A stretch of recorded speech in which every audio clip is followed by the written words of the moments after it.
I really started putting positive quotes on my work as a way to, What keeps you motivated to keep making pottery? it's an obsession. I think it's always, Why do you think you have a hard time stopping? it is hard to stop. I just keep adding more and more.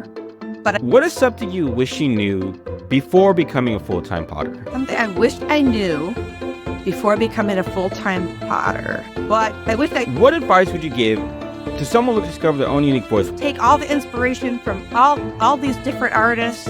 Juliann, welcome to Shaping Pottery, and share with me, what is something that has helped you the most along your pottery journey so far? What has helped me the most? I would say probably having some amazing mentors. And the other would be the internet. I mean, it's an amazing tool that we've all been able to use and show our work. Two big things. I didn't have the internet when I first started doing clay, so it's been fun. Absolutely love it. So tell me the story, how you got started making pottery. Well, probably like a lot of people, but I sort of fell into it. I have a business degree in international marketing, and I speak a couple languages. And my senior year of college, I failed my first class, and it was in, I believe, statistics. It was a sequential class for something else. And I only had 2 classes left to finish my degree. And so to kill time, I took my first pottery class. And it's kind of, you get your hands in it and something magical happens and it's all done. So kind of how I started doing clay. How long ago was that? So that was 1989, my senior year of college. So Oh, you've been making pottery for a little over 30 years now. Yes. What keeps you motivated to keep making pottery? It's an obsession. I think it's always, making something new, making something more exciting. I really think in talking to my other clay friends, it's a bit of an obsession, clay. It's hard you get kind of anxious when you haven't done it in a few days. Absolutely agree. I love that. So you contribute your growth as an artist to getting a divorce and putting positive messages onto your pots. Can you tell me more about this? So, I really started putting positive quotes on my work as a way for self-healing, and putting positivity out into the world has really resonated with a lot of people. And I've actually had customers saying, oh, they come up and they find a mug. They're like, I'm going through a divorce or something horrible. And that's why they buy my work often. I love that. Shaping Nation, you could turn your pain, you could turn your struggles, your trauma, and you could turn that into art, and you could put a spin on it and make it so you're healing yourself through your art. I love that. Yeah. So now, how did your work start to change from this experience when you started adding new positive quotes to your work? Well, how did I work? How did this change? I think, karma is good or bad, and putting the good out into the world and positivity out into the world, the good starts flowing back. And it's just giving me more of a reason to continue with doing my work. So, I always kind of say it's, I'm sending out one mug into the world. How do I say it? Let me go back a second there. Quote is sending love and life and positivity out into the world one mug at a time. Absolutely love that. So now, what were you feeling when you started putting these positive quotes onto your pottery? Yeah. What was I feeling? I had so much frustration going on in my life, and I was really negative about my work, and that was what I was feeling. I just needed a way to put something else out good, and instead of negative, you have all these negative feelings, and I just didn't want negativity coming at me anymore. So that's kind of what I was feeling. It was out of frustration that I started doing it. Absolutely love that. So let's talk about your pottery, you are inspired by carnivals, circuses, and old theaters. Yeah. Tell me more about this. Well, it's kind of like it's all the magic behind in the theater. It's all the glitz, it's all the glam, kind of dirty underbelly of a circus. And I've really always had some weird, weird, what's the word? Gravitation towards that. It's like the old Baroque and, Gaudi, the artist, the architect, being over the top and gaudy, actually, kind of, I like it. It's a little bit of my maximalist personality in that. So you mentioned this maximalist personality. Tell me Mhm. more about that. You know, it kind of shows up in my work. I have a hard time knowing when to stop, adding more details, more color. My work takes a long time because I keep adding all these little appliques on it. And more recently, I've been using high temperature wire and adding little dangly things or spinny things. But I think that's also what people have been resonating with my work. It's very tactile and fun. And Why do you think you have a hard time stopping, and how does this actually impact the way you make your own pottery? if it didn't take me so long, it'd be better. I do spend a lot of time, adding all the details, but I think that's what makes it sets it apart a little bit from other people's work. It is hard to stop. I just keep adding more, and more and more. But I kind of like it. I like doing. I love my job. I love what I make. I love what I do. I love that. Shaping Nation, sometimes the best thing that you could do is just to focus and take a little bit longer on each piece to make the best possible work that you can possibly make for yourself. I love that. Absolutely. So Mhm. on your website, you have two pictures of art that you made when you were 5 years old. Tell me the story about why you decided to put these pictures onto your website. Well, they're probably the only two childhood pieces of art that I have. And I think I found my voice kind of young. I mean, I made those a summer before kindergarten. That little mug, which again, it's got a peace sign on it. It's got the affinity symbol on it. And it kind of looks a little bit like what I still do to this day. And then, of course, this it's just always had, I don't know. It's like almost like the old book, the Guinness Book of World Record. Just kind of this weird affinity towards it. When was the moment you kind of put two and two together that you're kind of making the work that you made in the past were kind of coming back into your work that you make today? When was the moment?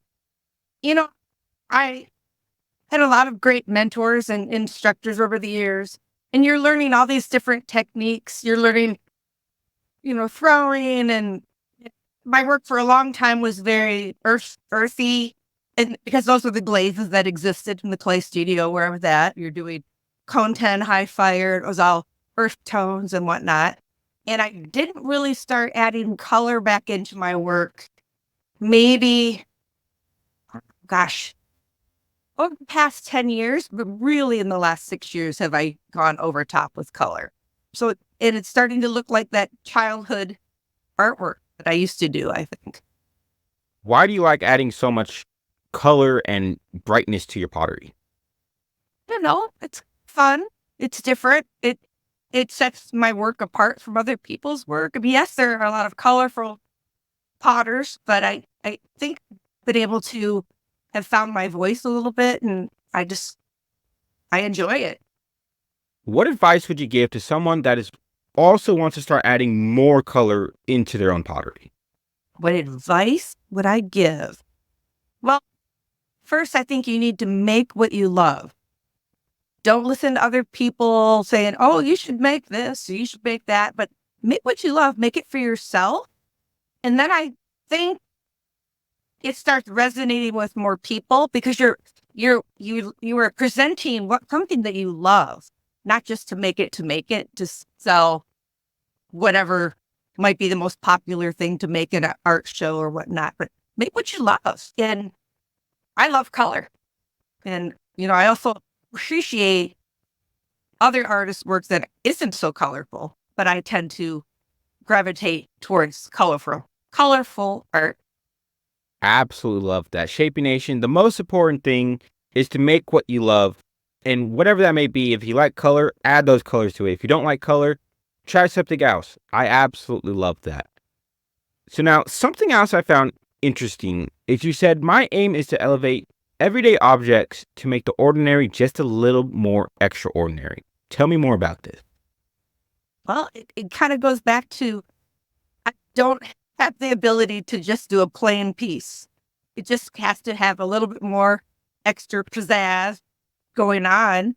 And that's basically kind of it. Make what it could be just a plain mug, just a little bit more exciting and fun. And I even started making little spinner thumb rests that spin, it's playful. Thumb rests that spin? How does that work? I can send you a picture. Yeah, I've been playing with the fidget spinners and whatnot on my pizzas. Do you just use like high temperature wire on the handle and like kind of like a top almost? It kind of goes this way, so it's actually like a spinning bead. Oh, Yeah, high temperature wire, kind of holding it like the bead is here. Does that make sense? But so a spinning bead on the handles, and then I have little dangly things, kind of like earrings on the bottom of the handles. Having fun with. I absolutely love that. I'm excited to see where that takes you. So, can you briefly walk me through how you create one of your amazing bright colored pots? Well, I started out as a thrower for many, many years and actually only switched over to hand building maybe in the last 8 years or so. I have a neurological issue that makes me a little dizzy, and the thought of looking at a pottery wheel, I had to pivot. And so I've been doing mostly slab built work. I make all of my own stamps, and I'm kind of unique in that I make my stamps out of wire, where, a lot of people make them out of bisque, which I do as well. But it's flab work for the most part, which I'm really slower. It's more methodical. I do things kind of in assembly lines. So I have a bunch of cylinders that are stamped, and then I do the bottoms. And so I do it kind of in an assembly line and keep things in a damp box while I'm working. So you mentioned that you switched from wheel throwing to slab building. Were there any obstacles in your way when you made that switch? I had to teach myself a little bit about hand building, and that was a process. It took a little while, but I very much enjoy it. It's a completely different animal compared to throwing.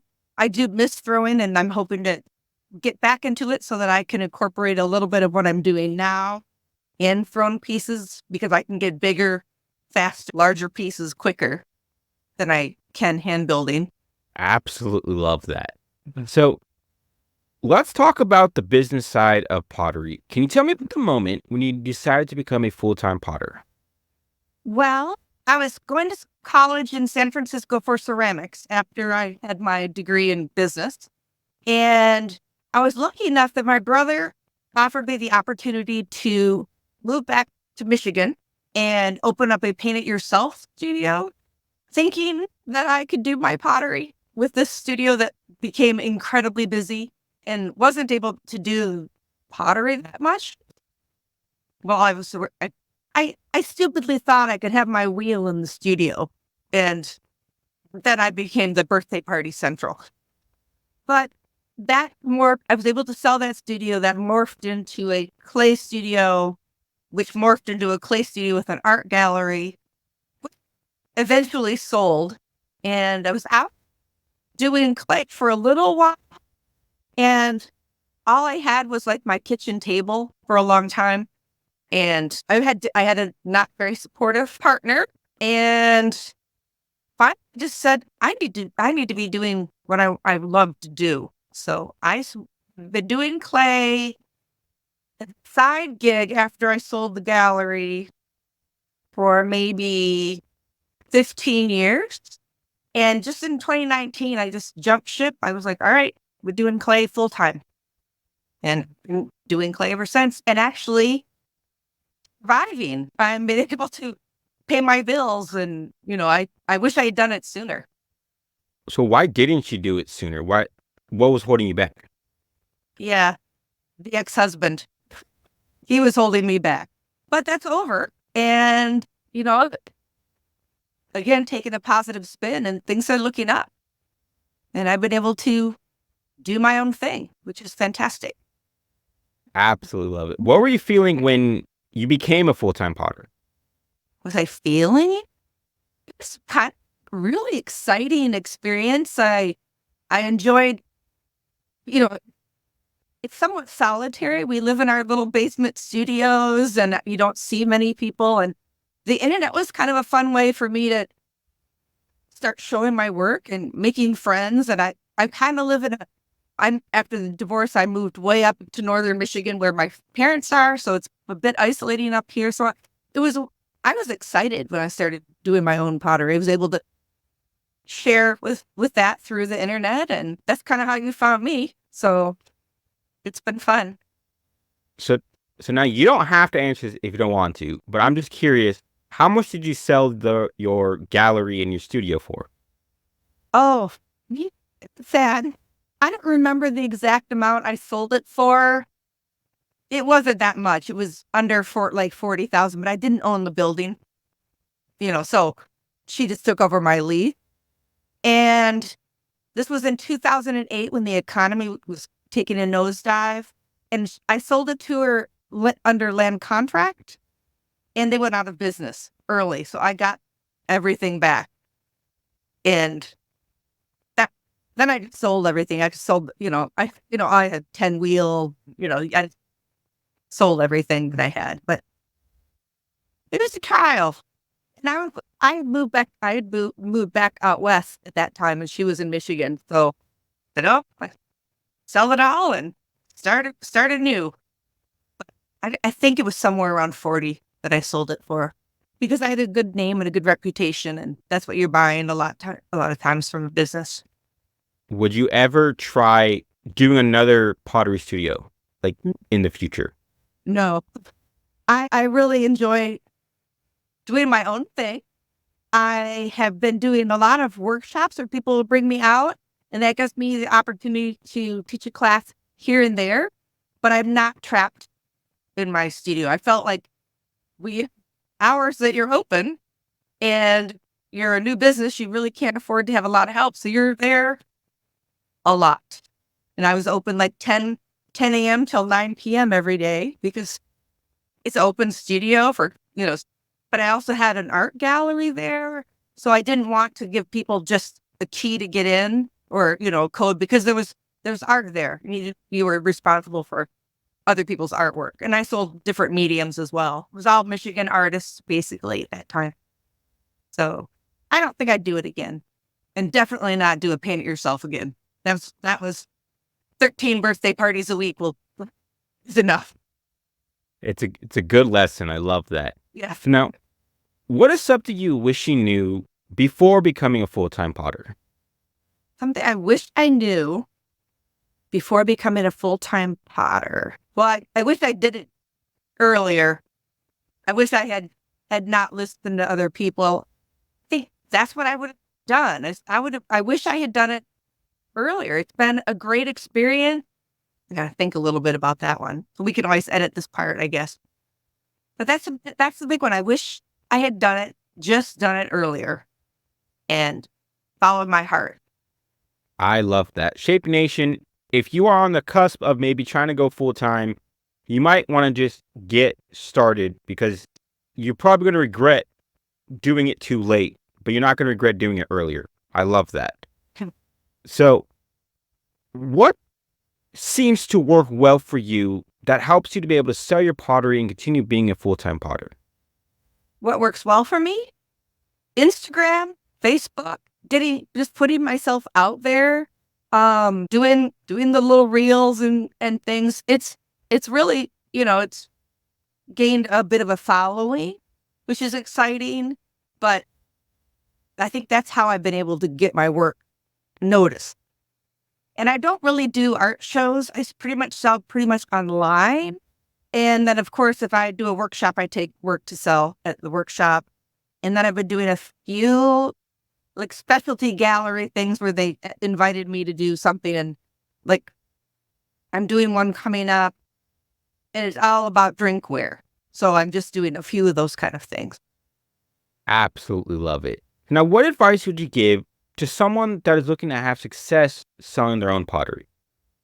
Well, make what you love. First and foremost, make it for yourself and no one else.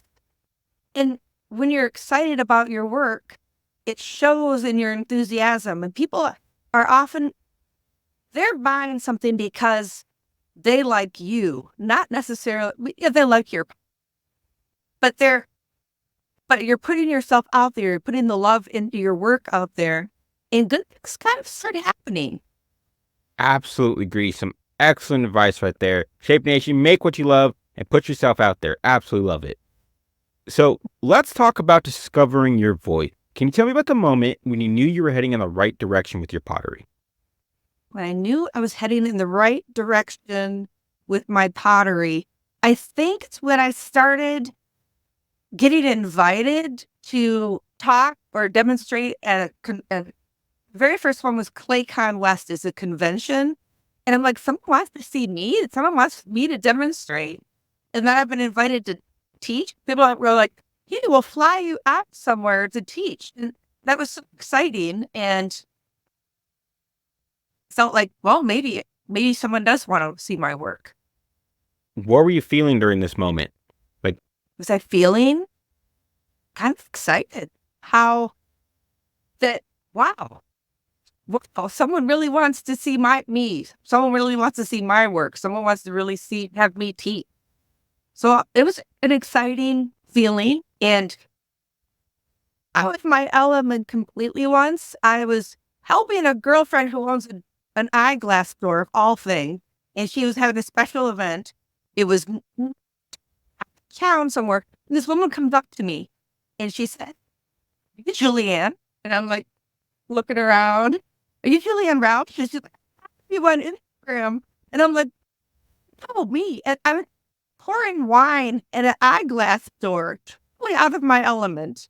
You know, wasn't seeing me online. It was always that was exciting. People start knowing your work and knowing who you are, and so that's exciting. absolutely love that.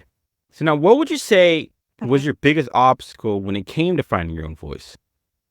The biggest obstacle. Well, I sort of found my own voice pretty early. We all want to emulate our instructors and things, and that's fantastic. But then you see all these inspirational things. For me, again, it goes back to theaters and carnival wagon wheels. And you start looking at the wheels and how can I incorporate that into my work? I think I found it pretty early. Um, so I don't feel I had a huge problem with finding my own voice. But I know it is difficult. You just have to keep making work, keep making good work. Quality over quantity will set you apart from other people. Just kind of keep taking the time and putting in, making it work. Absolutely agree. Shaping Nation, the most important thing and the simplest thing you can do is to keep making work, keep making a buttload of work, because then you'll eventually find your pottery along the way. I love that. It is. So now, what advice would you give to someone looking to discover their own unique voice with their pottery? Well, you don't be a copycat. Take all the inspiration from all these different artists and really try to put your own unique spin on it. Nothing's new in this pottery world. So many things have been done before.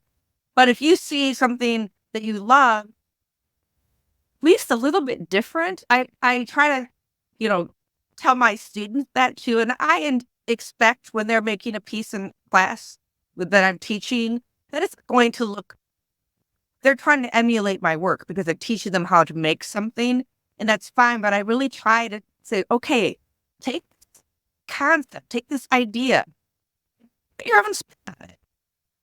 Absolutely agree with that. Some excellent advice right there. Juliann, it's been so great chatting today. And as we're coming to a close here, what is one thing you want to hammer home with my listeners today? Oh gosh, make what you love. Keep putting good work out there, and don't listen to people that say, you know what you should make. Because we always have those people. Make what you love, and people will see that in your work, and make what you love.